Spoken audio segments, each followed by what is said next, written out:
Greetings, everybody. Right back at you here at Railroad Nail Boxing Talk. Like we say here at Railroad Nail Boxing Talk, we don't just praise fighters with pretty records. We praise all fighters who get in the ring and fight hard. You could be 27-9, 38-11, or 16-10. If you out there knocking sweat off somebody's head, making the crowd want to come see you again, then your light will shine here at Railroad Nail Boxing Talk. Anthony Joshua versus Jermaine Franklin.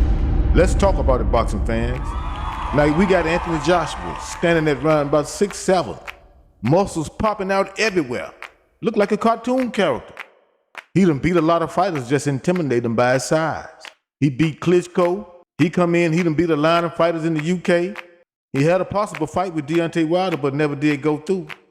People been wondering, what is Anthony Joshua gonna look like? We know he coming off 2 losses against Alexander Usyk. We know he fought 2 wars with Andy Ruiz. We know that he's saying he had a lot of mental issues. Then he came to Dallas, Texas and hooked up with none other than the trainer of the year last year in Derrick James. You know Derrick James, all his fighters look good. He trained Jermell Charlo, Earl Spence, and Frank Martin, just to name a few. And he do have an effect on all his fighters.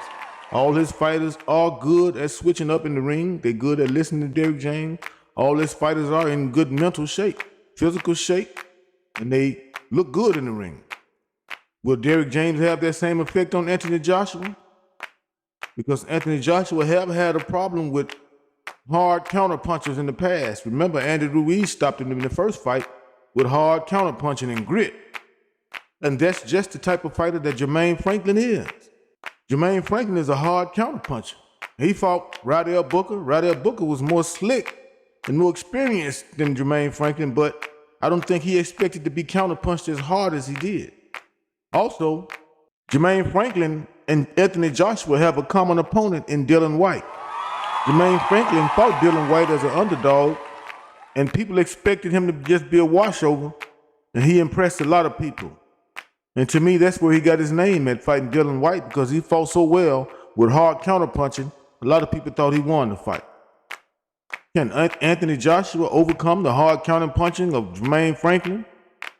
Is Jermaine Franklin just another opponent? Will the effect of Derrick James have Anthony Joshua in tip-top shape to where he'll whitewash Jermaine Franklin? What I do know is this: Jermaine Franklin is lean. His body is leaner than what it usually is, which tells me that he's focused and trained for this fight. He reminds me of Tony Tubbs, deceptively quick, and Andy Ruiz. When you look at their bodies, they don't look like they have a lot of good quick movement, but he do. He good on the inside with good sharp punches. He's quicker than his body looks, but he looks lean. He looks in shape. And Jermaine Franklin looks upset-minded. He's ready to cause an upset. He's ready to make history. So what will happen? Is Anthony Joshua back? Is Jermaine Franklin finna make history? Tune in April 1st, boxing fans, to check it out. I don't like to keep it too long because you don't know me that well, but you will. And like we say here at Railroad Nail Boxing Talk, we don't just praise fighters with pretty records. We praise all fighters who get in the ring and fight hard. You can be 17-9, 15-8, or 20-10.